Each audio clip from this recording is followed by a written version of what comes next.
Ya, kelihatan ya? Nah, kelihatan. Ya, oke, bismillah. Ya. Baik.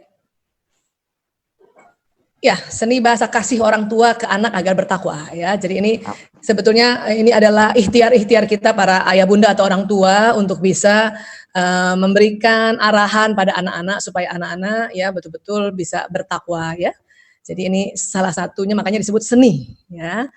Baik, sebelumnya kita cerita dulu tentang rahasia cinta yang ada di otak manusia ya. Jadi di otak manusia ini sebetulnya Allah sudah desain sedemikian rupa sehingga bisa menghasilkan rasa cinta, rasa kasih, rasa sayang ya terhadap diri kita sendiri, terhadap anak-anak dan juga tentu rasa cinta terhadap Allah dan terhadap Rasulullah SAW ya. Jadi kita ada rahasia mahabbah di otak kita ya. Apa sih sebetulnya rahasianya itu? Ya, yang pertama sekali sebetulnya adalah karena adanya hormon ya, hormon cinta dan bahagia. Ya, di otak manusia itu Allah desain sedemikian rupa ada zat kimia atau sering disebutnya hormon atau juga ada yang zat kimia yang kategorikan neurotransmitter. Ini yang kalau dia keluar ya dari tempatnya itu hormon itu membuat kita cinta dan bahagia, membuat kita penuh kasih dan penuh sayang. Ya, nah 4 serangkaian hormon inilah yang memberikan rasa seperti tadi, yaitu dopamin, oksitosin, endorfin dan serotonin. Ya, nah, ini ada di dalam otak kita, terutama ya di tengah otak kita nih pertemuan dua alis ini di sini ada sebuah kelenjar namanya kelenjar pituitary, disitulah tempatnya hormon dan kalau kita stimulasi dia akan keluar dan membuat perasaan seseorang itu menjadi penuh kasih, penuh sayang ya dan akhirnya penuh cinta dan merasakan kebahagiaan itu. Ya, orang-orang yang kekurangan hormon ini, nah ini nih yang kasihan nih. Kadang-kadang banyak juga orang kekurangan hormon ini. Kenapa? Karena dia tidak berusaha untuk menstimulasinya. Ya, hormon ini cara gampang keluarnya itu ada, ya. Apa itu? Tersenyum. Makanya kalau para ayah bunda sebisanya kalau bicara sama anak-anak, ya lebih banyak senyumnya. Kenapa? Karena dengan kita ngobrol sama anak dengan tersenyum, sudut bibir kanan diangkat, kanan kiri gini, maka hormon-hormon bahagia ini akan keluar. Ya, dan otomatis kalau kita tersenyum, anak juga tersenyum. Maka hormon bahagia anak juga akan keluar. Ya. Bu Aisyah, ibunya udah ya sering senyum, tapi bapaknya nih, ya memang bapak-bapak itu bukannya tidak mau senyum, bapak-bapak itu agak berbeda dengan ibunya ya. Jadi laki-laki itu agak berbeda dengan perempuan. Kenapa? Memang otot wajah laki-laki ini ya selain nanti dipenuhi dengan hormon bahagia ini, tetap ada hormon laki-laki namanya testosteron. Sehingga laki-laki memang kalau senyum tidak bisa sesumringah, itu istilahnya ya, sumringah ibunya gitu. Kenapa? Karena otot wajah perempuan karena ada hormon perempuannya yang disebut estrogen, progesteron, jadi wajahnya itu lentur. Ya. Jadi kalau senyum seorang bapak itu tentu akan beda dengan senyum seorang ibu. Ya, ini harus juga kita tahu supaya kita tidak merasa bahwa ayahnya kok nggak senyum, padahal sebenarnya udah senyum, cuman mukanya rata. Itu tadi kalau laki-laki, ya. Ya. Baik, sekarang kita lihat lagi. Nah, ya punten. Tadi saya sudah sampaikan kita bicara tentang otak, ya. Nah, ini otak dilihat dari samping kiri, ya. Samping kiri ini ada otak besar, ada otak kecil, ya. Ini kalau dibelah kita akan lihat ini ada organ-organ yang di dalam, ya. Ini yang saya kasih warna hijau ini namanya sistem limbik atau otak emosi. Ya, dan otak manusia juga selain ada otak emosi atau disebut otak mamalia, otak manusia juga diberikan namanya otak reptil. Ya, jadi manusia ini punya ada otaknya lengkap. Ini yang persis jalan di tengah kepala kita ini dan sejajar telinga, ini namanya otak reptil, ya. Dan otak reptil tersambung dengan otak mamalia dan otak yang paling depan ini persis jidat ini, di sini jidat ya. Ini yang disebut neokortex, ya. Disinilah tempat intelektual manusia. Ya, disinilah tempat kalau kita nasihati anak, kasih arahan, nasihat-nasihat itu masuk di sini. Ya, nah tetapi otak reptil ini atau bata otak dan otak mamalia ini kita harus tahu dulu apa kerjanya. Ya, otak reptil dan otak mamalia ini bertugas melindungi seluruh tubuh dari ancaman yang datang dari luar. Sehingga jika ada ancaman datang dari luar, terutama ancaman yang negatif, otak secara otomatis akan merespon agar tubuh dapat bereaksi seketika. Artinya batang otak dan otak mamalia ini yang melindungi manusia kalau ada ancaman dari luar misalnya ya. Saya sering sekali kasih contoh ya, misalnya kita lagi jalan tiba-tiba ada orang yang mau copet. ya, atau mau ngambil dompet kita atau mau merampok, maka otak reptil manusia dan otak mamalianya langsung tegang. Dan pada saat tegang itu, ya, maka tubuh melakukan reaksi perlawanan terhadap si ancaman luar tadi atau terhadap copet tadi atau terhadap perampok tadi. Apa respon tubuh? Respon tubuh kalau batang otak ini tegang itu ada dua, serang atau kabur. Maka ada istilah terkenalnya itu fight or flight. Ya, ini batang otak itu Allah desain sedemikian rupa, fight or flight, serang atau kabur. Jadi kalau ada copet, kita harus ya batang otak yang bekerja. Jadi tubuh kita otomatis akan serang dia atau kita kabur. Tergantung kita lihat nih copetnya, dia copetnya gede apa enggak. Kalau copetnya gede mungkin kita kabur aja mending ya. Tapi kalau misalnya copetnya bisa kita lawan, kita serang dia. Minimal pukul tangannya kalau kita misalnya lagi naik bus atau naik kendaraan umum, tiba-tiba ada tangan orang mau ambil dompet kita tepak tangannya tuh atau pukul tangannya, kita serang. Ya. Dan itu adalah kerja dari otak reptil atau batang otak. Dan ini kerjanya sangat otomatis. Ya. Nah, kemudian kalau yang paling depan ini adalah tempat otak ya apa ya istilahnya? Kalau kita belajar sesuatu masuknya di depan sini. Bijaksana juga ada di sini, ya. Kita ngaji misalnya baca Quran dan baca artinya, misalnya kita tahu Allah ajarkan apa di Quran, itu nanti masuknya di otak depan sini. Ya. Oke, nah dari mana masuknya? Dari panca indera, dari indera kita, dari mata, dari telinga. Tetapi dia tidak langsung loncat ke sini, dari mata loncat ke sini, tidak, dari telinga loncat ke sini, tidak. Mereka semua akan lewati dulu batang otak. Ya, batang otak, jadi berarti dia lewati otak reptil, kemudian lewati dulu otak mamalia, baru bisa masuk ke depan. Ya. Nah, tentunya, kita lihat ya. Otak reptil dan otak mamalia ini akan bereaksi positif jika lingkungan di luar dirinya memberi respon positif. Jika ia merasa aman berada di lingkungan tersebut, maka tidak hanya tubuhnya yang mau dan senang berada di situ, tetapi dirinya pun siap dan senang untuk menerima saran serta nasihat dan bahkan menjalankannya dengan mudah. Ya. Jadi kalau anak berada di sebuah lingkungan yang positif dan membuat dia aman dan nyaman, maka batang otaknya memberikan respon positif, bukan serang atau lawan.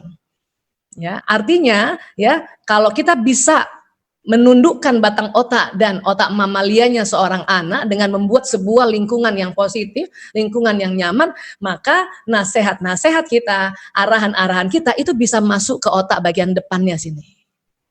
Ya. Tapi ada anak kalau lihat orang tuanya, otak reptilnya tegang, kaku. Makanya dia siap-siap mau serang atau dia lawan orang tua itu atau kabur.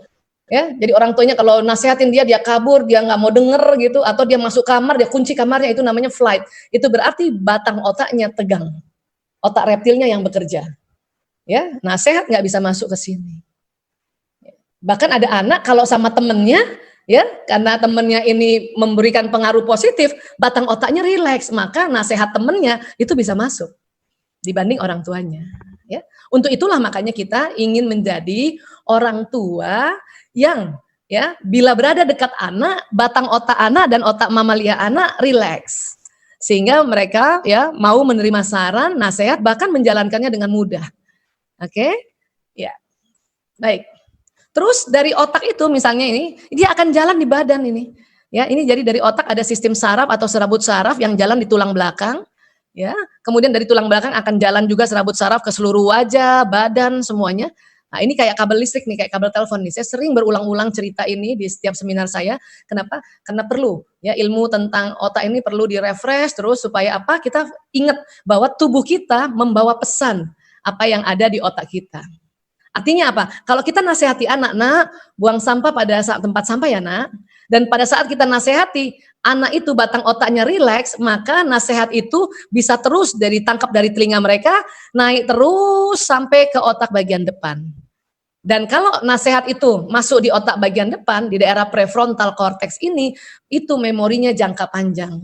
Artinya besok-besok tanpa orang tuanya negur lagi, dia akan ya buang sampah pada tempatnya gitu. Ya. Nah, tapi kalau ada orang tua, kalau nasihati anak dengan nada tinggi, dengan marah. Ibu, kenapa ibu marahin anak ibu? Habis kalau nggak dimarahin dia nggak nurut, Bu Aisyah. Iya, betul juga kata ibu itu tapi ya.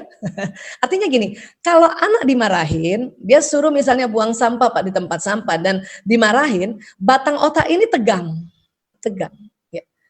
Tapi kenapa dia bisa lakukan? Dia buang sampah di tempat sampah, kenapa dia lakukan juga? Iya betul. Kenapa? Karena pesan buang sampah pada tempatnya diterima oleh batang otak dan dia jalan di badan. Sehingga badan ini melakukan pekerjaan seperti perintah tadi. Tetapi pesan itu tidak tersimpan di memori jangka panjang. Ini memori jangka pendek. Maksudnya apa? Perintah tadi buang sampah pada tempatnya itu hanya dia ingat 1 kali 24 jam saja. Maka besok lusa dia lupa lagi kalau buang sampah di tempat sampah atau pada tempatnya. Makanya orang tua marahin lagi, masuk lagi. Cuman karena ini short time, hari itu juga dia kerjakan. Kenapa? Karena pesannya juga jalan di badan. Tetapi ya nasihat itu tidak tersimpan di memori jangka panjang. Artinya besok-besok kalau anak nggak ada orang tuanya yang bentakin dia nggak akan kerjakan. Ya, nah ini yang nggak mau kita. Dulu saya begitu Bu Aisyah, orang tua saya begitu. Iya karena kita dulu, termasuk saya juga, pola asuh orang tua kita sesuai eranya, sesuai zamannya. Ya, sekarang kan milenial, parentingnya harus parenting milenial. Kalau dulu kan kolonial atau pasca kolonial, yang penjajah itu kan nyuruh kita kan dengan kekerasan. Kita juga melakukan. Jadi orang-orang tua kita dulu oleh penjajah dikerasin, ya suruh kerja rodi, ya dimarah-marahin. Dia bisa juga, cuman sampai batang otak saja. Dan dia mengerjakan dengan penuh kemarahan. Kenapa? Karena otak emosi yang di sini muncul rasa marah, muncul rasa jengkel, muncul rasa kesal. Jadi dilakukannya tidak ikhlas. Ya, sekarang kita nggak bisa begitu. Nggak bisa begitu. Kenapa? Ilmu otak sudah berkembang bahwa kalau kita model parenting kita membentak, model parenting kita ini kasar, maka perintahnya itu atau nasihat kita tidak bisa masuk ke depan sini. Ya, nah ini yang sama-sama harus kita samakan dulu cara kerja otak ini. Ya, dan pesan itu kan akan jalan di badan, dan badan akan melakukan apa yang dipesankan tadi. Kenapa sih nggak dengan senyum aja? Kan tadi kita sudah bilang kalau kita senyum, anak ikutan senyum, otomatis itu kayak latah aja senyum itu, ya. Tapi ingat anak laki juga senyumnya beda, ya. Maka hormon bahagia kan keluar. Pada saat hormon bahagia keluar, batang otak tuh rileks. Sehingga nasihat kita sayang, kalau buang sampah di tempat sampah ya nak, kan rileks aja gitu, wala slow, dia akan masuk sampai mana sini. Jadi besok-besok ibunya nggak usah ngingetin, dia udah ingat. Kenapa? Nanti pesan yang di otak ini akan jalan juga ke sistem saraf dan orang ini akan melakukannya dengan penuh ya keikhlasan dan senang dia melakukannya. Ya, iya. Ya saya kasih lihat sedikit otak ya. Ini sekarang tadi otaknya hadap sana, sekarang hadap sini lagi. Ya, nah ini yang paling depan ini namanya prefrontal cortex. Nah di sinilah tempat yang Allah desain setiap manusia ya apapun agamanya untuk penyimpanan prinsip-prinsip kebajikan dan tuntunan kehidupan. Ya. Nah kalau yang di sini nih, punten ya ini kita pakai bahasa Latin karena kesepakatannya gitu internasional kita harus pakai bahasa Latin ya. Nggak usah dihafal, paling nggak tahu aja oh begini loh, oh begini ya. Jadi di bagian frontalis inilah tersimpan juga memori-memori seseorang terhadap pengalaman masa lalunya. Baik memori bahagia dan memori yang tidak bahagia atau memori negatif ada di sini. Ya, oke. Tetapi di frontalis ini juga berfungsi untuk analisa, sintesa, kreativitas, memori, bicara, penilaian, kontrol diri, pertimbangan, perencanaan, pengambilan keputusan dan mobilisasi ini juga. Tentunya kalau di depannya kosong, maka dia akan ambil keputusan yang tidak benar dan tidak baik dan tidak pantas. Itulah makanya kita membantu anak-anak untuk mengisi prefrontal cortex-nya. Dengan apa ya? Dengan ajaran-ajaran yang kita yakini. Keluarga Muslim karena kita yakin ya ad-dinul Islam adalah sebuah prinsip kehidupan, ya, maka dari kecil pun kita ajarkan anak-anak dan apa yang diajarkan itu insya Allah masuk ke sini. Tapi itu tadi kalau diajarkannya batang otak yang di sini dan otak emosi di sini tegang, dia nggak masuk sini nih, dia cuma tersimpan di antara otak emosi dengan batang otak dan itu kekuatannya hanya 1 kali 24 jam. Itu namanya short memory, memori jangka pendek, ya. Jadi ini harus mulai kita menghindari berpikir saya dulu dibentak-bentak orang tua saya juga ngerjain. Iya dulu, tapi kita kerjakannya ya dengan penuh kekesalan tadi. Kalau perlu kita mau pukul orang tua kita, cuman kita nggak berani aja juga dulu gitu kan. Oke, dan tentunya ya terkenang yang di sini di frontalis itu memori yang negatif. Ini bahaya. Apa bahayanya? Potensi diri manusia itu terhambat dengan memori-memori negatif. Di mana sih potensi manusia? Di sini, di daerah parietalis. Di sini ada selain pengaturan suhu, rasa sakit, sentuhan, watak, dan bakat di sini. Ya, kapan-kapan nanti kita akan bahas ya. Nanti insya Allah Senin depan saya akan bahas tentang bakat ya di IG Live ya. Oke. Dan ini tentang emosi. Di sini ada apati, sedih, ya takut, buru-buru, marah, sombong di sini. Tapi emosi yang positif pun di sini, semangat ya, acceptance atau menerima atau bersyukur dan damai ada di sini ya. Baik, jadi ingat semua pesan di sini itu akan jalan ke seluruh tubuh. Nah inilah yang membentuk perilaku. Ya. Tetapi terkadang walaupun sudah ada ilmunya di sini, kalau otak emosinya sedang tegang, ini juga susah keluar ini. Susah keluar untuk jalan ke sistem saraf sini, untuk menjadikan sebuah perilaku susah. Kenapa? Dia terblokir oleh emosi. Makanya kalau lihat anak-anak lagi capek, lagi kesel, lagi marah, ya. Itu ilmu yang di sini lupa sementara itu terblokir. Ajaran-ajaran orang tuanya yang dulu-dulu di sini kalau anak saat itu lagi kesel, saat sedih, lagi marah ini nggak keluar juga. Sehingga perilaku itu anak tidak seperti yang pernah diajarkan oleh orang tuanya. Ya, ini jadi jangan heran. Dan nggak usah juga merasa jadi semua ajaran kita hilang. Oh, nggak usah juga merasa begitu. Dia terblokir sementara. Untuk itu kita harus membuat otak emosinya rileks lagi. Supaya nanti dia ingat lagi ajaran-ajaran orang tua yang sebelum-sebelumnya yang ada di sini. Ya, ini cara kerja otak. Ya, saya berharap setelah kita tahu sedikit-sedikit ya tentang kerja otak, atau bahkan mungkin ada teman-teman yang sudah pernah dengar, saya sengaja ulang-ulang terus karena ini terjadi repetisi, sehingga makin paham. Oh gitu kerja otak. Sehingga nanti pada saat kita menerapkan seni bahasa kasih itu jadi lebih memudahkan. Ya. Baik, apa sih yang harus masukkan di sini ya? Tentu ya menanamkan keimanan. Ya, maksudnya di situ. Rasulullah SAW menunjukkan betapa pentingnya menanamkan keimanan kepada anak. Ya, Rasulullah SAW memberikan nasihat yang berharga luar biasa untuk Ibnu Abbas yang ketika itu masih kecil. Apa yang Rasulullah SAW nasihati Ibnu Abbas pada saat itu ya?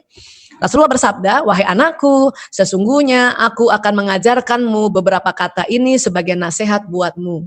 Ya, apa saja sih itu? Itu tadi. Jagalah hak-hak Allah Subhanahu Wa Taala, niscaya Allah akan menjagamu. Ya.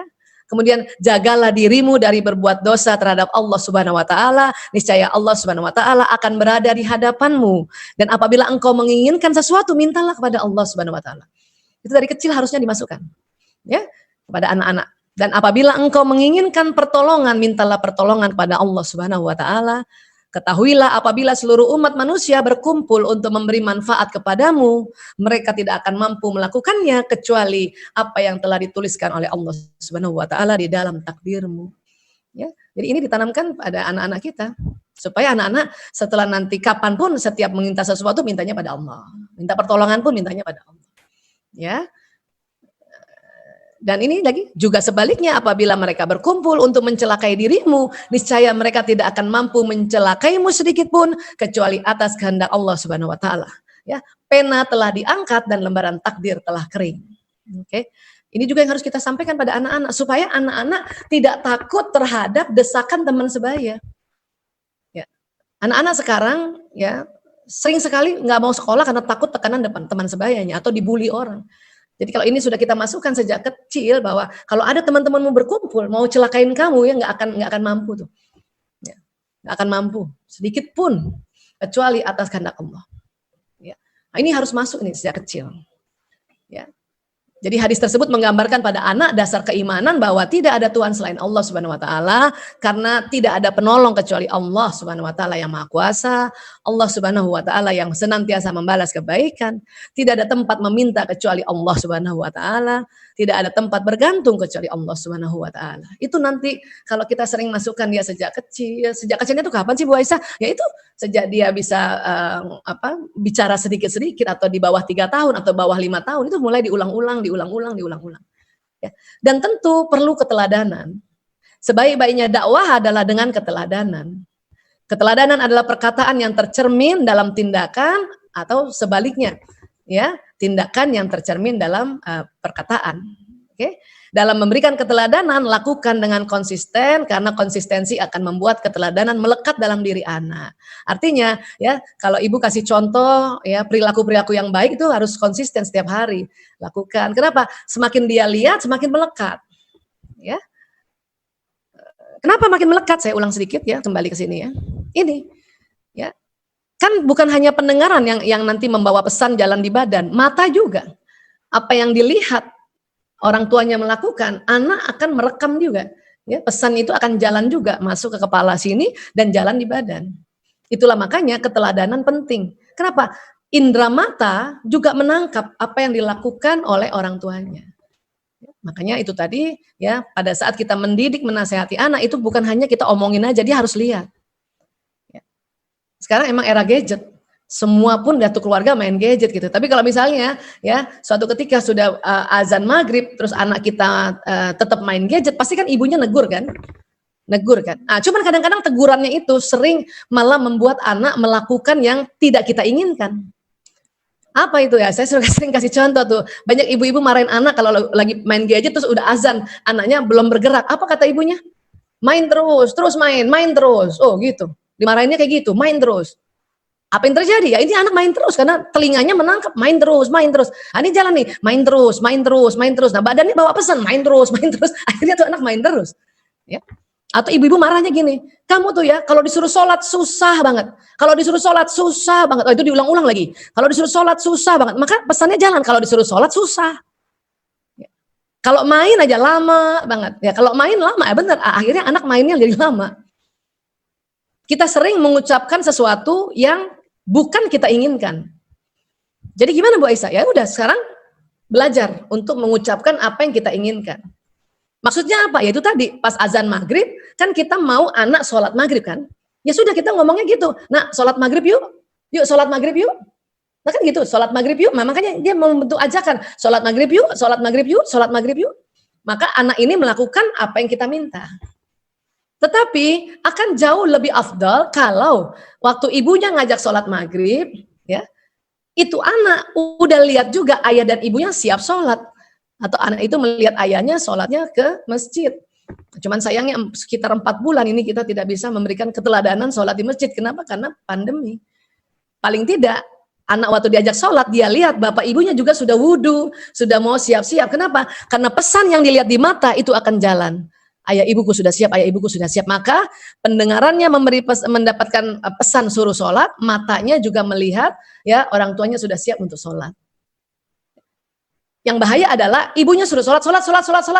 Pas dia lihat ibunya pun masih pegang gadget. Maka ya pesan yang jalan di telinga ya, bisa ditiadakan dengan pesan yang jalan di mata.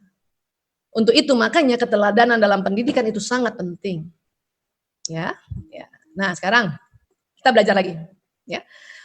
Dalam surat Ali Imran ayat 159, ya Allah ajarkan kita begini. Bismillahirrahmanirrahim. Maka karena rahmat dari Allah, engkau bersikap lemah lembut terhadap mereka. Jadi kita diminta bersikap lemah lembut. Sekiranya engkau berlaku keras dan berhati kasar, tentulah mereka menjauhkan dari sekitarmu. Wah ini udah wanti-wanti Allah ingatkan kita ya. Kalau orang tua pola asuhnya keras dan berhati kasar, anak akan meninggalkan kita. Ya.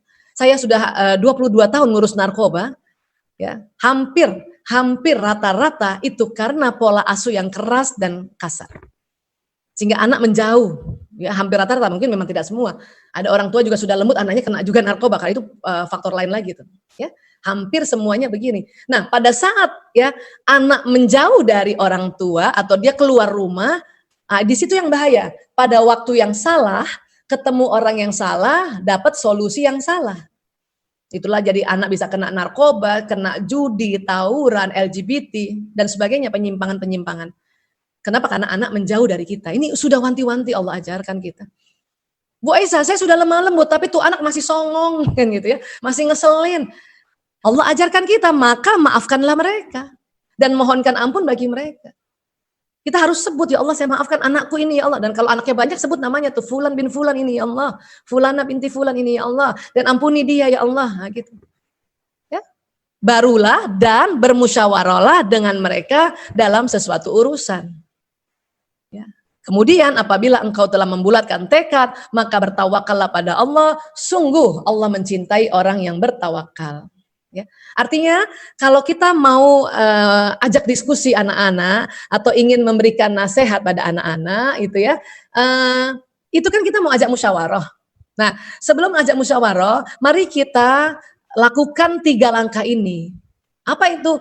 Minta sama Allah untuk bersikap lemah lembut. Kenapa? Lemah lembut itu rahmat dari Allah, bukan bawaan lahir orang tua. Orang tua bahkan sama anak sendiri itu lebih gemes, tau nggak? Lebih maunya cepat-cepat.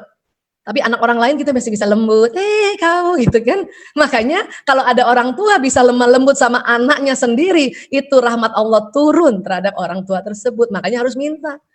Astagfirullah ya Allah, saya lagi kesel, astagfirullah ya Allah, minta lemah lembut ya Allah, minta lemah lembut. Ya. Terus apa? Maafkan mereka ya Allah, saya maafkan anakku ini ya Allah, fulan bin fulan ya Allah. Dan mohonkan ampun baginya, ya ampuni dia ya Allah, ampuni dia. Barulah ajak musyawarah. Sekarang berapa kali kalau saya seminar webinar ini, banyak ibu-ibu tanya kalau gimana caranya untuk nasihati anak yang terpapar pornografi. Saya bilang sebelum diajak musyawarah, itu lakukan 3 langkah ini. Kenapa? Karena kita harus ada langkah-langkah sehingga nanti rahmat Allah pun turun pada anak ini. Ya itu tadi, kita tahu anak kita terpapar pornografi, kita mau ajak musyawarah, maka kita minta ya Allah, saya mohon lemah lembut ya Allah, supaya bisa cerita sama anak ini atau bisa menjelaskan pada anak-anak ini dan menasihati anak ini. Ya. Terus kan karena kita kesel karena dia ketahuan lihat pornografi, kan kita marah juga kan, maka maafkanlah mereka. Ya Allah, saya maafkan anakku ya Allah, fulan bin fulan ya Allah, saya tahu dia nonton pornografi ya Allah. Dan mohonkan ampun baginya, ya Allah ampuni dia ya Allah. Karena orang tua itu perantara anak dengan Allah itu, apalagi ibu. Barulah kita ajak musyawarah, barulah kita datangi kamarnya, ketok-ketok. Nah, pada saat itu pun Allah sudah turun sama anak kita juga memberikan rahmat sehingga batang otak anak itu jadi rileks. Ya, nah ini luar biasa nih. Dan nanti apabila kita dalam musyawarah ini kita sudah mendapat solusi, entah win-win solution atau lose-lose solution, kita harus ya bulatkan tekad dan bertawakal pada Allah terhadap hasil dari musyawarah ini. Ya, dan ayat ini bukan hanya untuk anak saja, tetapi bisa untuk pasangan hidup dan bisa juga untuk seorang pimpinan kepada timnya. Ya, karena ini luar biasa. Ya, ini teknik-teknik untuk kita mengajak musyawarah seseorang. Ya, dan sekarang kita belajar tentang bahasa cintanya atau bahasa kasih. Kenapa sih bahasa cinta, bahasa kasih ini dipakai? Karena dengan kita bahasa cinta, bahasa kasih ini anak-anak itu otaknya rileks. Ya. Apa bahasa cinta atau bahasa kasih? Bahasa yang digunakan seseorang untuk mengungkapkan rasa cinta dan kasih di dalam dirinya. Dan bahasa ini digunakan untuk mengomunikasikan kebutuhan psikologis dalam diri seseorang. Dengan menerapkan bahasa cinta atau bahasa kasih dengan tepat kepada setiap anak, berarti orang tua memberikan kesempatan kepada anak untuk percaya kepada orang tuanya. Ya. Kenapa? Karena otak reptil dan sistem limbik di otak anak merespon dengan positif. Dan anak akan menerima masukan dan nasihat. Nah ini cara lain lagi nih. Tadi kan kita sudah mencoba untuk senyum, kemudian kita coba ya untuk minta pada Allah kalimat-kalimat yang lembut sebelum ajak musyawarah. Nah, pada saat kita musyawarah, kita harus tahu jenis bahasa kasih anak-anak kita. Karena bahasa kasih anak-anak ini ya rupanya urutan pertamanya berbeda. Ya, kita lihat ya. Nah, kemudian ada teori tentang baterai kasih sayang. Ini diungkapkan oleh guru kami, Bapak Dr. Adi W. Gunawan. Ya, beliau adalah seorang hipnoterapis terhandal di negeri kita, ya, Masya Allah. Apa beliau bilang? Rasa aman seseorang berbanding lurus dengan isi baterai kasihnya. Jadi menurut Pak Adi dari penelitiannya bahwa setiap manusia itu di otaknya ada baterai. Ya, ada berapa baterai? Sekitar 5 baterai. Tapi mungkin bentuknya nggak kayak seperti ini ya. Ini ilustrasi atau analogi bahwa di otak manusia itu ada baterai, ada sumber energi. Ya. Nah, sifat baterai kasih ini harus diisi setiap hari. Jadi baterainya harus di-charge. Kenapa? Penyimpangan perilaku adalah indikasi isi baterai sudah mencapai batas kritis minimal. Kalau ada anak ya suka ngeledek adiknya, suka gangguin adiknya atau suka cubit atau suka pukul adiknya, itu berarti baterainya sudah mulai lowbat. Orang tuanya belum ngisi. Ya. Ada anak bully temennya, itu baterainya lowbat. Ada anak pelit, nggak mau kasih pinjem barangnya ke kakak adeknya atau sama temennya, pelit banget. Padahal itu cuman apa sih ya? Itu berarti baterainya lowbat. Ada anak senang menyendiri, nggak mau ketemu orang tuanya untuk bicara, itu baterainya lowbat. Ya, anak yang tantrum juga begitu, tiba-tiba di tempat orang ramai dia guling-guling, itu baterainya lowbat itu. Ya, termasuk anak-anak penyimpangan narkoba, LGBT dan sebagainya, itu karena baterainya lowbat bertahun-tahun. Untuk itulah makanya mengapa saya senang sekali mensosialisasikan tentang ya ilmu bahasa kasih dan bahasa cinta ini. Kenapa? Supaya stop anak-anak kena narkoba ya. Ya Allah. Ya. Tanggal 26 Juni bulan ini adalah Hari Anti Narkotika Internasional. Jadi kenapa saya sisipkan juga untuk masalah narkoba di sini. Kenapa? Karena baterai anak tersebut lowbat bertahun-tahun. Sehingga diisinya dengan narkoba. Ya, na'udzubillah min zalik. Ya. Baik, sekarang kita belajar lagi tentang otak ya. Tadi kita sudah belajar tentang otak ya. Nah, otak ini namanya otak besar yang ini. Ya. Nah, ini yang otak kecil. Nah, otak besar itu kan terbagi dua. Ya, kalau pernah dengar ilmu tentang otak, dia terbagi dua otak besar, belahan kanan dan belahan kiri. Setiap belahannya terbagi 4 lagi. Ini saya kasih warna-warni ya. Walaupun sesungguhnya warna otak kayak gini sebetulnya yang benar ya. Ini cuma untuk memudahkan saja. Otak yang paling depan sekali ini kita sebutnya lobus frontalis ya. Yang di tengah yang warna kuning ini saya kasih warna kuning namanya paritalis ya. Ini yang agak belakang di atasnya otak kecil namanya occipitalis dan di atas telinga ini temporalis ya. Yang di tengah tadi tuh yang sistem limbik tuh yang di tengah banget. Dia persis di otak bagian tengah itu. Ya, sistem limbik tempat emosi. Nah, yang saya mau cerita adalah baterai manusia itu ada di daerah lobus paritalis. Baterainya. Ya. Ini mungkin tidak usah dihafal, tapi kita tahu aja bahwa ada yang di depan, ada yang di tengah, ada yang di atas telinga, kanan kiri, semuanya kanan kiri ya. Dan ada yang di atasnya otak kecil. Ya. Nah ini yang ungu, ini yang disebut otak reptil tadi, batang otak tadi. Ini yang suka tegang nih. Dia sejajar kuping tuh posisinya. Ini kalau batang otak tegang, ini nasihat nggak bisa masuk ke sini. Cuman di sini aja nih. Nah ingat, cuma ingat sampai besok doang 24 jam. Habis itu ya harus diingetin lagi. Sama kalau kita misalnya mau ujian dan kemudian kita belajarnya sistem kebut semalam, kan itu tegang ya. Makanya kita ingatnya cuma 1 kali 24 jam. Untuk besok ulangan masih bisa tuh, karena kita belajarnya dengan tegang, batang otak tegang. Tetapi kalau guru bilang ulangannya ditunda minggu depan, cilaka itu. Ya, kita lupa lagi, terpaksa belajar lagi minggu depannya gitu. Ya, nah inilah kira-kira kerjanya. Sekarang kita lihat. Jadi di sini ada baterai. Ya, sekitar 5 baterai. Kita masukkan dengan teori fisikanya ya. Nah, baterai itu seolah-olah dia urutannya begini nih. Ada 5. Setiap orang dan kita juga 5, anak-anak 5, suami juga 5, Kang Lutfi juga 5 dan semuanya 5. Ya. Nah, tetapi baterai ini berurut. Oke. Nah, baterai kasih ini di-charge dengan bahasa kasih. Ya. Jadi baterai ini di-charge dengan bahasa kasih yang 5 ini. Apa saja sih jenis bahasa kasih? Kata-kata pendukung, saat-saat mengesankan, atau maksudnya ini waktu, sentuhan fisik, pelayanan, dan menerima hadiah. 5-5-nya ini ada di otak kita manusia. Hanya yang berbeda adalah urutan letak baterainya. Ada orang baterai pertamanya itu charge-nya dengan kata-kata pendukung. Tapi ada anak baterai pertamanya itu sentuhan fisik. Ada anak lagi baterai pertamanya menerima hadiah. Jadi 5-5-nya ada di otak manusia, tetapi susunan urutannya tidak seperti ini semua orang. Dia berbeda-beda komposisinya. Ya, inilah yang membedakan anak yang satu dengan anak yang lain. Termasuk kita ibunya dan juga ayahnya punya juga baterai kasih dan ini juga perlu dipelajari. Ya. Sekarang bagaimana ngecharge-nya? Ya, kan kita ngecharge-nya baterai kasih di-charge-nya dengan bahasa kasih, ya. Nah, kalau kita punya anak baru lahir, ya, sampai umur 3 tahun, 5 baterainya harus di-charge setiap hari. Karena tadi kita sudah belajar prinsip bahasa kasih adalah harus di-charge setiap hari. Nah, kalau anak baru lahir itu harus setiap hari nih. Dikasih pujian, kasih waktu nemenin tuh anak, kasih sentuhan fisik, dipeluk, dicium, kasih pelayanan, kita yang mandiin, kasih makan, pakaikan baju, dan menerima hadiah. Ini yang paling banyak yang tidak terpenuhi nih, menerima hadiah, karena ilmu ini kan baru tahun-tahun terakhir. Termasuk saya kan punya 5 anak. Saya waktu dia kecil sampai usia 3 tahun, saya lakukan ini, tapi ini enggak nih.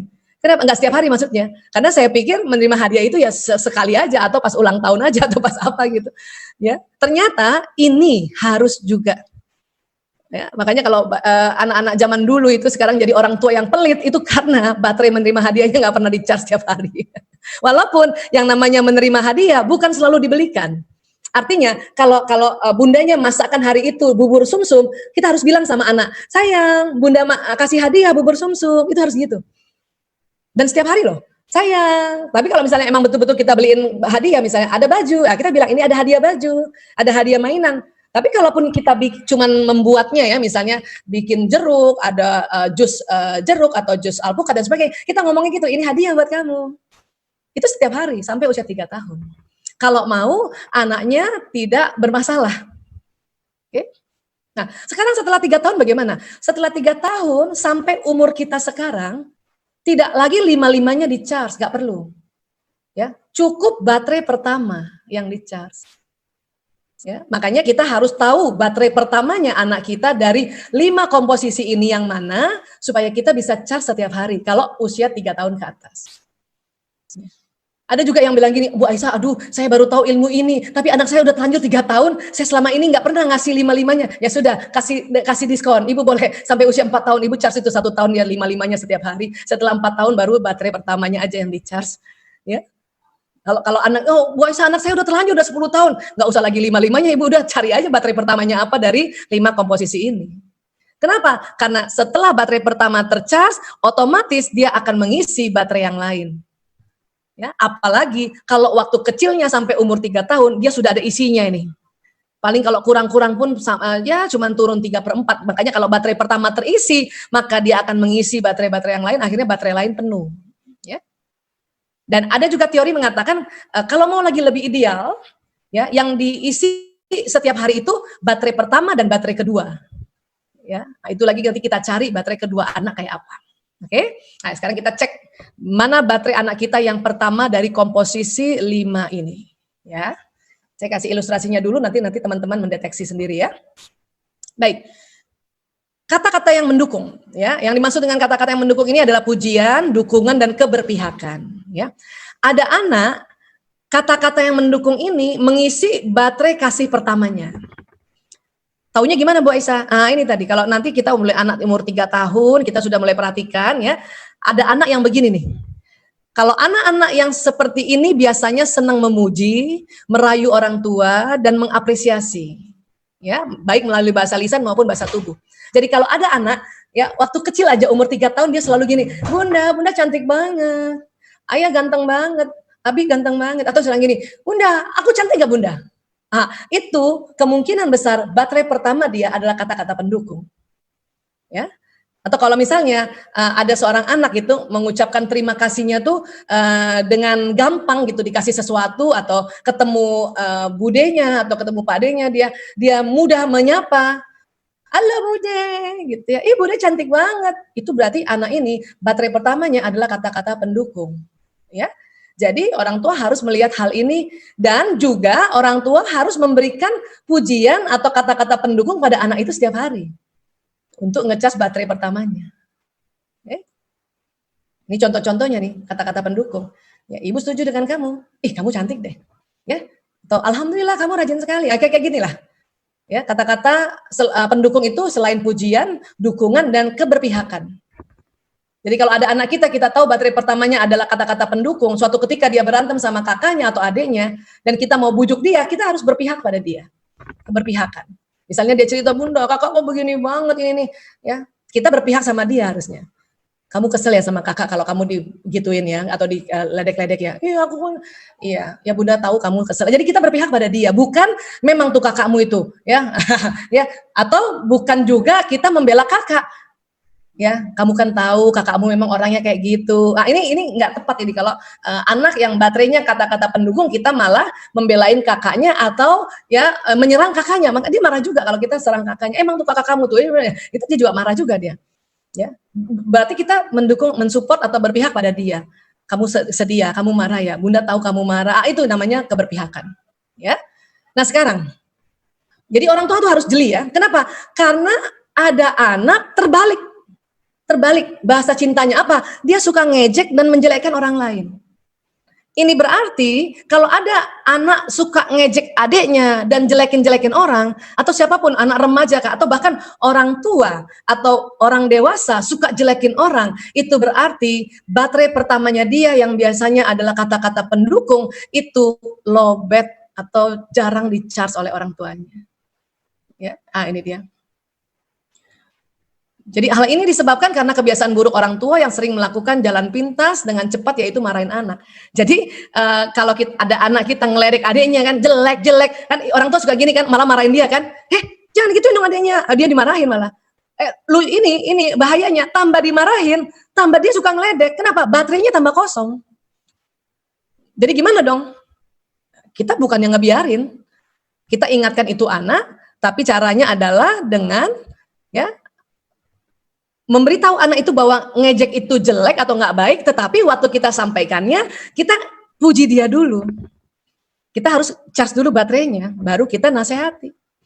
Nah ini contoh lah ya, Andi, ayah sayang sama kamu anak laki-laki yang baik, ayah senang kalau kamu sayang sama adek, dan ayah sedih kalau kamu ngejek adek, gitu. Jadi puji dulu tuh anak, baru nasihati kalau kamu ngejek adek itu jelek. Selama ini orang tua justru negur dulu dan bahkan dimarahin perilakunya itu sebelum kita ngecas baterainya. Kapan baterai anak lowbat, maka dia tidak bisa mengerjakan apa yang diminta orang tuanya. Kenapa? Baterainya lowbat, energinya nggak ada ke seluruh tubuh untuk melakukan apa yang disuruh orang tuanya. Kan disuruh orang tuanya untuk tidak ngejek, tapi baterai dia lowbat, kita belum charge, maka dia nggak bisa ngikutin maunya orang tua itu, nasihat orang tua itu. Itulah makanya kita harus puji dia dulu. Ya, kita charge dulu baterainya, baru kita kasih tahu bahwa perilaku dia itu tidak baik. Ya. Nah, ini ada anak juga, baterai pertamanya sentuhan fisik. Yang dimaksud sentuhan fisik adalah anak senang dipeluk, dicium, dirangkul, diusap rambutnya, ya, dicolek pipinya, atau kalau dibacain buku cerita sambil dipeluk. Ya. Atau apapun yang menunjukkan rasa kasihnya dengan sentuhan. Ciri-cirinya gimana Bu Aisyah kita tahu anak ini sentuhan fisik? Ya kita memang harus jeli. Biasanya anak-anak dengan kebutuhan seperti ini menunjukkannya dengan sering memeluk, mencium, mencolek orang tua dan kakak atau adiknya atau keluarga lain. Artinya kalau ada anak ketemu kita dan dia langsung peluk atau deket-deket kita desel-desel gitu, ya. Atau kalau ada keluarga datang dia langsung seruduk tuh keluarga itu dan dia peluk, dia cium. Bisa jadi dia baterai pertamanya harus di-charge dengan sentuhan fisik. Ini makanya orang tua harus mulai jeli ngelihat perilaku anak-anak setiap hari nih, ya. Nah, anak-anak yang mengungkapkan bahasa cinta sentuhan fisik dengan cara terbalik seperti mencubit, menggigit, memukul, ini berarti ya baterai dia lowbat. Nah, terkadang orang tua mengambil jalan pintas juga, dimarahin lagi atau dibalas lagi tuh anak. Misalnya anak nyubit adiknya atau mukul adiknya, kita marahin. Malah kita cubit lagi tuh anak. Tambah baterainya tambah lowbat. Tambah dia batang otaknya tegang. Apa yang disuruh orang tua nggak bakal ya. Bahkan jika hal ini berlanjut hingga dewasa, maka mereka bisa melakukan kekerasan dalam rumah tangga. Kenapa? Karena waktu dia melakukan kekerasan itu cara dia menunjukkan kasih sayang. Cuman kebalik. Ya. Untuk itu gimana dong? Masa kita biarin dia gigit atau mukul adiknya? Enggak dibiarin. Tetap dinasehati. Cuman caranya adalah sewaktu kita menasehatinya, kita sambil peluk dia juga. Kalau ada anak cubit adiknya, kita lihat dari jauh, kita panggil, sayang sini deh, sini. Peluk dulu atau usap-usap kepalanya, baru kita kasih tahu bahwa memukul itu nggak enak, sakit. Gitu. Ya, nah ini yang harus kita tahu karena ini biasanya kita kebalik, kita marahin dulu. Oke? Nah, ada juga anak yang senang dengan sentuhan fisik khusus, terutama anak-anak 4 tahun, 5 tahun ya. Artinya sentuhan fisiknya itu khusus buat dia. Seperti apa? Pelukan sambil dikritik-kritik, dicium pipinya sambil bunyi kucing kah, atau kuda kah, atau apa gitu. Ini juga ada yang teknik seperti ini. Dan buat anak, itu dia ingat terus itu. Sentuhan fisik khusus yang diberikan oleh orang tuanya dia pada masa-masa kecilnya, umur 3 tahun ke 4 tahun sampai 5 tahun. Ya. Baik, terus sekarang. Ada yang baterainya waktu yang berkualitas. Ya. Apa cirinya ini? Anak-anak yang berkecenderungan bahasa kasih atau bahasa cinta ini menunjukkan dengan cara suka mendampingi orang tuanya dalam melakukan sesuatu. Misalnya ketika nonton TV atau merapikan barang-barang atau baca koran. dia akan duduk di sebelah orang tua dan hanya duduk dan terkadang sesekali bertanya. Ya. Jadi kalau ada anak kita nonton TV, tiba-tiba tuh anak kecil itu umur 4 tahun atau 3 tahun, dia duduk di samping kita ikut nonton, nggak ngomong-ngomong, bisa jadi itu baterai pertamanya waktu yang berkualitas. Atau seorang ibu lagi rapi-rapiin baju, tiba-tiba tuh anak duduk di samping kita, ya, cuman ngeliatin doang atau ngomong sekali-sekali, itu bisa jadi baterai dia waktu yang berkualitas, ciri-cirinya. Nah ini nggak boleh diusir anaknya. Sana, di kamar aja, kamu di kamar aja, ini kotor, itu nggak boleh diusir tuh. Kenapa? Waktu dia diusir, wah dia merasa ya orang tuanya nggak paham tentang dia, nggak ngerti dia. Duduk aja di situ, paling kita ajak ngomong, apa kabar sayang? Dari ngapain tadi? Ya, kita ngobrol aja, ya.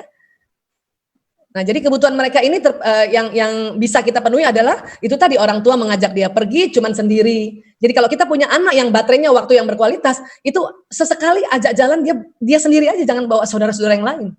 Ya, melakukan sesuatu bersama yang lucu dan menarik sehingga waktu itu akan menjadi sangat terkesan. Ya. Kenapa kalau anak-anak yang punya kebutuhan ini tidak di-charge otaknya atau baterainya, dia akan senang menyendiri. Ya.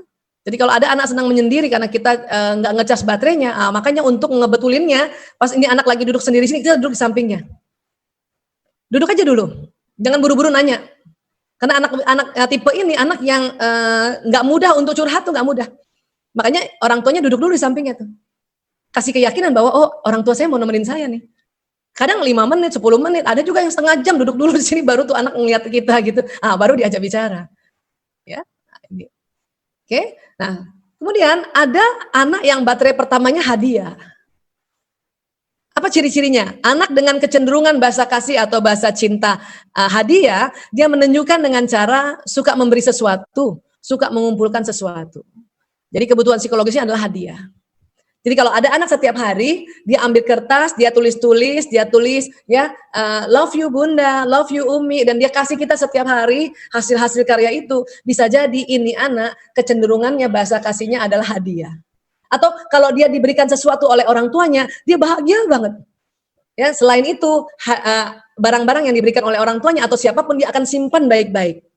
Nah, itu kecenderungannya baterai pertamanya di-charge dengan hadiah ini. Ya. Dan kalau ada anak yang baterainya hadiah dan kita jarang charge atau bahkan sama sekali nggak pernah kasih hadiah, maka dia akan pelit, tidak mau berbagi. Ya. Jadi kalau ada anak pelit banget tuh, kedekut banget itu bisa jadi sebetulnya dia senang berbagi, dia senang ngasih, tapi baterai hadiahnya nggak pernah di-charge. Artinya orang tuanya nggak pernah, ini hadiah buat kamu, ini hadiah, walaupun mungkin hadiahnya juga mungkin tulisan-tulisan aja seperti yang dia bikin, atau mungkin sesuatu yang nggak mahal. Coklat 1 batang pun setiap hari ini hadiah buat kamu. Nah ini harus jeli ya orang tua nih, harus tahu nih baterai kita anaknya nih yang mana nih ya, baterai anaknya yang pertama. Ya jadi orang tua perlu memberikan nasihat pada anak tersebut, tapi sambil berikan hadiah. Ya misalnya nih, ya ibu sayang sama kamu, ini hadiah untuk kamu, walaupun misalnya cuma coklat 1 batang. Baru kita nasihati, kamu lihat kan setiap orang suka berbagi. Ya kalau ada teman pinjam mainan, pinjam ya, nah paling gitu kita. Jadi kasih dulu hadiahnya baru kasih nasihat. Atau istilahnya adalah charge dulu baterainya baru dikasih nasihat. Oke? Nah, ini terakhir ada baterai pelayanan. Ada anak baterai pertamanya pelayanan. Nah, anak yang seperti ini dia agak gampang mau ngenalinnya. Dia sigap banget. Dia senang bantu teman, bantu adik, bantu kakak atau bantu orang tuanya. Kalau ada anak kecil, sini aku yang ambilin. Sini aku yang beliin. Sini aku. Itu bisa jadi baterai pertama dia adalah pelayanan. Makanya dia melayani. Dan dia ciri khasnya sigap. Ya. Dan senang bila orang tua melayani dan membantunya tanpa dia minta. Artinya apa? Anak-anak ini misalnya kalau kita tahu dia pelayanan, ya, ini adanya memang ciri khasnya itu tadi, sigap bantuin orang, tapi emang agak galak atau agak tegas memang watak yang baterai pertamanya pelayanan ini. Dan kita juga harus jeli kesukaan dia apa. Anak bungsu saya juga yang perempuan itu ada baterainya tuh pelayanan ya, baterai keduanya pelayanan. Bukan yang pertama, yang kedua pelayanan. Maka setiap hari pun saya harus jeli dia suka apa gitu. Ya, misalnya dia suka minum sirup gitu ya. Dia lagi nggak di dapur, dia ada di lantai atas, tiba-tiba saya bawain ini sirup buat kamu, hadiah. Kita berikan sama dia ya. Ini bukan hadiah ya, kita melayani ya. Nah, kalau tadi hadiah kita sebut hadiah, kalau ini pelayanan. Dia tuh seneng banget. Jadi artinya belum diminta kita sudah melayani, itu suka sekali anak yang baterainya pelayanan. Ya. Nah, tapi kalau anak ini yang baterainya pelayanan jarang di-charge oleh orang tuanya, maka dia akan meminta dilayani secara kasar dan menjadi anak yang bosi, ya, nyuruh-nyuruh melulu, tapi dia nggak mau disuruh kan gitu, dan sering melakukan bullying kepada adik maupun temannya, ya. Jadi kalau ada kita lihat anak kita suka bully adiknya gitu ya, oh berarti dia pelayanan sebetulnya dia. Cuman mungkin kita udah lama nggak ngecas baterai pelayanannya, kita nggak kasih melayani dia gitu. Anak pelayanan ini kan seneng kerja nih. Misalnya dia betulin PlayStation-nya. Lagi betulin PlayStation-nya, terus ayahnya datang bantu dia, dia seneng banget itu. Itu berarti baterainya kena charge, ya. Nah, jadi orang tua ya ini perlu memberikan bahasa kasih atau bahasa cinta pelayanan pada anak tersebut tanpa diduga dan tanpa diminta kita melayani dia. Dan ini ilustrasinya ya, kita mengatakan ya, Bunda senang bantu kamu senang kan Bunda bantu? Bisa juga gitu. Baru kita bilang setiap orang itu saling membantu, tapi nggak boleh dengan cara maksa. Ya kitanya mintanya dengan baik-baik ya nak. Ini kan tetap kita beri nasihat kan. Tetapi sebelumnya kita bantu dia dulu atau kita layani dia. Oke? Ya, jadi inilah 5 baterai kasih yang ada di semua anak-anak. Artinya semua anak senang dipuji, semua anak senang disentuhan fisik, semua anak senang kasih hadiah, pelayanan dan waktu. Tetapi ada anak yang baterai pertamanya ya yang salah satu dari ini gitu. Jadi urutan baterainya. Dan ini harus kita pahami sehingga kalau kita tahu baterai pertama anak, bahkan kita tahu baterai keduanya, maka anak batang otaknya rileks, otak emosinya juga rileks, maka setiap nasihat yang diberikan oleh orang tua ya akan masuk di otak paling depannya di prefrontal cortex ya. Jadi kira-kira kayak gitu.